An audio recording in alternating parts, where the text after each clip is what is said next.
Welcome to Saturday, October 11th. I'm Kim Knapp, your coach here at the K Factor, Fitness and Health for Life, where today is day 11 of our October 31-day push-up challenge. Day 1, we started on the wall. Day 11, we made our way to the kitchen counter. And I am just confirming you can see me and hear me. I know those of you that hop in when I go live usually will tell me, but I can't even see the chat right now. Okay, there we are. There we are. There we are. But I can't even see the chat right now. Okay, there we are. Yeah, there we are. Let me just type good day.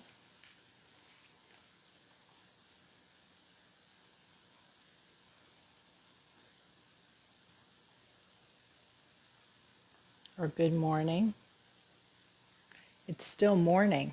My alarm will go off and it'll let me know when it's high noon.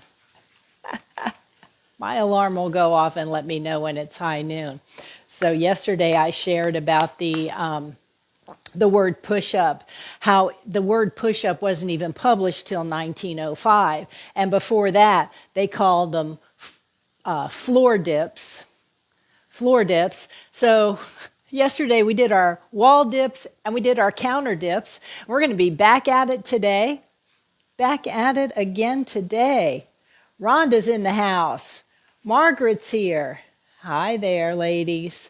Good to see you. Good to see you for day 11. Day 11. Now, push-up, when I was looking up interesting facts and the history and all those things about the push-up or the floor dips, as they used to be called back in before 1905. It was very interesting because in 1939 in New York, that is where the first organized push-up record was held. A competition to see who could do the most push-ups. Now, obviously, they're doing these on the floor. We're not there yet. They're doing these on the floor, so it was back in 1939. So then I was kind of just curious.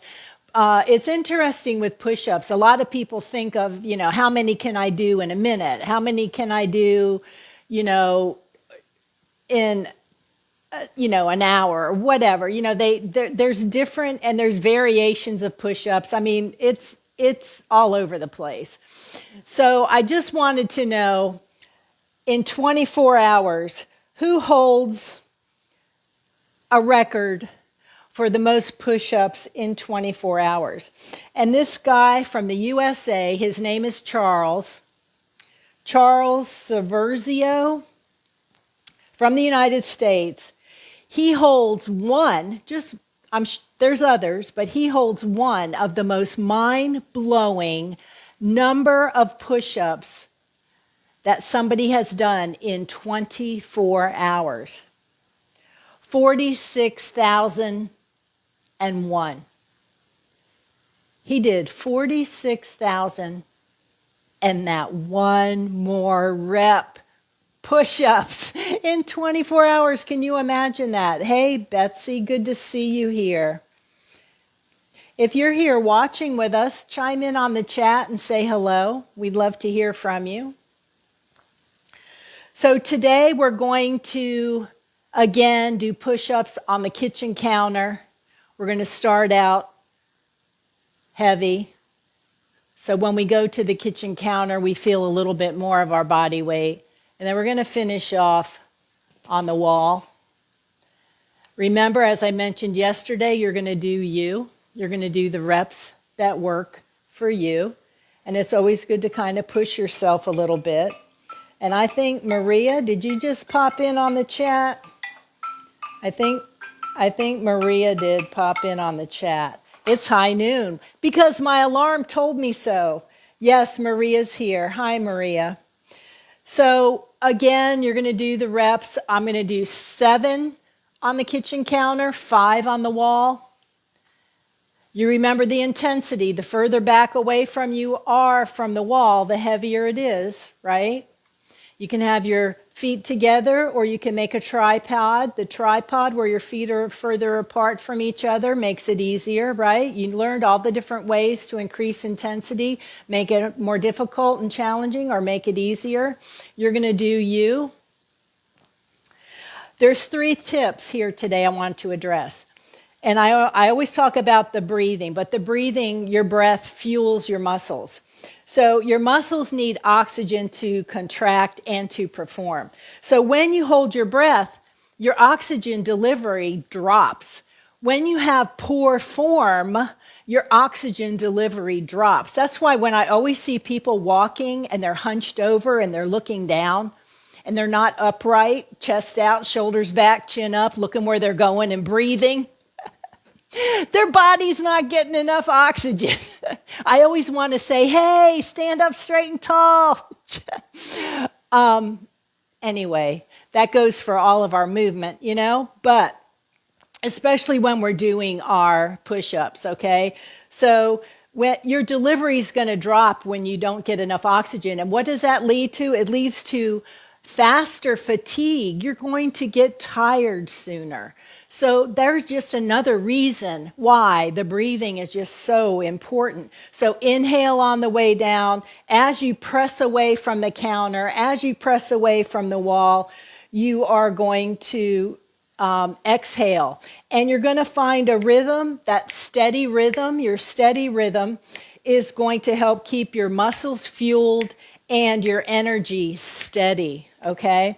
Number 2 is it builds core stability. Why? Because proper breathing helps engage your core and protects your spine. And when you take a deep breath, when you're breathing in through your nose, you're filling up your belly. Don't shallow breathe. You want to breathe all the way down into your belly. So as you exhale, you're going to naturally tighten your midsection. When you exhale, tighten that midsection, squeezing your chest muscles at the top. And it's going to give you stability to power through that movement. Think about exhale for strength. Exhale for strength. That would be a good mindset, you know, to use, thinking about that. Then the next thing is controlling your breathing. Controlling your breathing.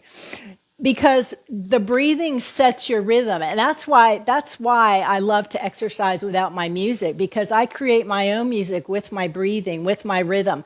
When I'm running sprints, you know, I breathe a little differently than when I'm walking, right? And so when I get into a nice run and a nice pace, I get a nice rhythm going and make my own music. Same thing with lifting and lowering dumbbells. Same thing with doing push-ups. You're going to find your rhythm and you're going to do you. But slow and controlled breaths help, right? Slow and controlled breaths help with your intention and with your good form. Rushing your breathing usually means that you're rushing your reps. We don't rush our reps unless that's an intentional workout and you are doing, you know, a certain, you know, moving a little faster, or, you know, taking shorter rests, moving slower, taking shorter rests. You know all the different ways that we can change our intensity in our workouts, right? But when we're doing push-ups and you're using that breathing up and down, nice and controlled, staying calm, controlled, connecting with that push, connecting with each push is super, super important. So when in doubt, you're going to breathe out, right? When in doubt, you're going to breathe out, and controlled breathing keeps your mind calm, your core strong, and your reps will be more powerful. Okay, so with that, with those tips, let me just check and see who's in the house with us. We've got Maria. Maria commented yes. Maggie's here. Good morning, my friend. Sending you a cyber hug back. Maggie, you learn something new every day. Yes, we do, don't we? I'm a lifelong learner. I know many of you are too. That's so important as we age. Keep our minds sharp. Keep reading. Keep keep your life interesting, learn new things. I learned how to make sourdough last month, and actually, when I go back in the house, it's time for me to shape my 2 loaves and put them in the refrigerator, sit overnight to bake fresh in the morning. And I was so excited to learn how to do it, and I've mastered it. I mean, I'm still working on things, but I mean, at least I'm not nervous about feeding my starter anymore, but it's helped keep my mind going, and I'm learning something new. And same thing with fitness, health and fitness. I just love learning new things about exercise. And, you know, we're doing push-ups, so I'm researching all the things about push-ups and the history of push-ups, and it's just so cool and interesting. And I want to share that with each and every one of you. Maggie, you put your music on to blow with the blowing rhythm. Yes, you know, that's true. That is true. And I want to tell you, I went to the University of Florida up in Gainesville, and I had a running. They put me on the treadmill, and they hooked me up to all these electrode things and photographed me running. And they examined my stride and how many steps I took, my speed, my form, my breathing. I mean, they put me under a microscope. And one of the things that my cadence, I improved. They had me do 174 per minute, 174 beats per minute.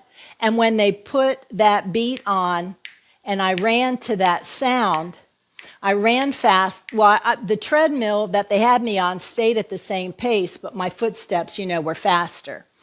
And I felt like I was gliding. It was really cool. And that beat that I listened to helped me learn it. Now, I can run with my new pace, but I don't have to listen to the beat anymore because I know what it is in my head, you know? But yes, when you can find the music that matches the tempo you want and then you work out to that, yes, I totally agree. But some gyms, the music does not match my tempo. So I don't do that. But yes, when you can find it, you love learning about exercise too, but drive my husband crazy talking about exercise and protein and carbs. Yes, Rhonda, I know. That's why when you find your tribe, that's who you talk with about all that stuff. I was talking one time to a family member and they told me to be quiet. I'm like, okay, I won't talk to you anymore about it. We just got to lead by example and share with your tribe. I mean, people are going to let you know if they want to hear it or not, you know? But we get all excited about it. And that's why it's important to be in a group and be in a tribe and be in a place that's safe. And you know that you can talk about it and share and nobody's going to tell you to be quiet and they're sick of hearing about it. You know what I mean? That's why I have a private group where I coach my clients where they can go and we can just talk about all this stuff, you know, and it's in a safe place.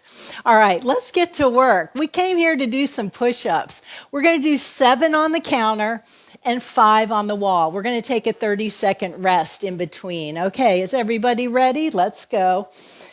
I'm on the kitchen counter here.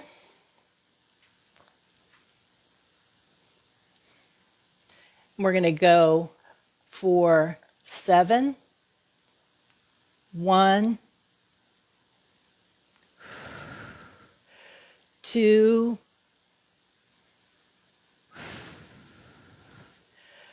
3,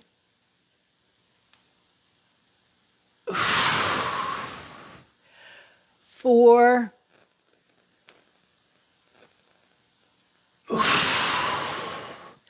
5,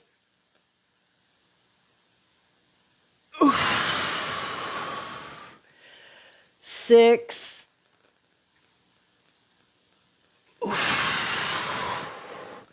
and 7.